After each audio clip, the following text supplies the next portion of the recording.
Et on reste dans l'innovation avec ce piège à odeur portatif mis au point par une entreprise de Lorraine. Cette fois, c'est un petit appareil capable de capturer les parfums les plus doux, les plus rares. Et cela ouvre beaucoup d'horizons. À Nancy, reportage de Julien Lanchas.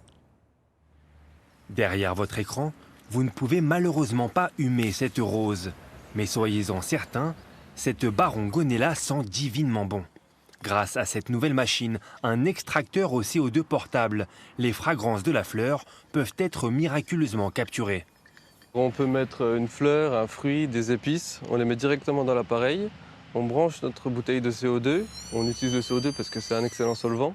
Le flux de CO2 va emporter les extraits et on viendra les récupérer directement sur la petite sortie du robinet. Là. Les extracteurs portables sont en fait une miniaturisation de ces machines, beaucoup plus volumineuses.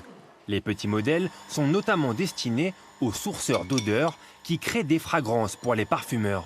Vous allez pouvoir aller par exemple dans une forêt en pleine Amazonie pour recueillir une fleur et récolter en fait son essence et son odeur très particulière pour ensuite voir si elle a un intérêt. Autrement, vous étiez obligé d'aller chercher cette fleur-là. Vous allez perdre en fait une certaine partie de ses arômes quand vous allez la ramener dans votre usine et la passer dans la machine. Alors que là, en fait, vous allez récupérer vraiment l'odeur d'origine de la plante. Les extracteurs de CO2 ne sont pas forcément destinés qu'au milieu de la parfumerie. Avec un procédé pleinement respectueux de l'environnement, bien des utilisations sont possibles. On peut faire du recyclage de plastique pour retirer l'huile, faire en sorte que le plastique soit pur et qu'il soit recyclé. On peut travailler pour faire des aérogènes, teindre du tissu de façon environnementale, nettoyer des vêtements.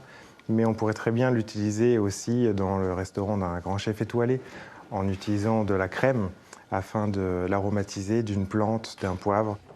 Si tout est fabriqué en Lorraine, l'entreprise vend aux 4 coins du monde. Elle a doublé son chiffre d'affaires chaque année depuis sa création il y a 5 ans et ambitionne de passer de 15 employés à plus d'une cinquantaine d'ici 2025.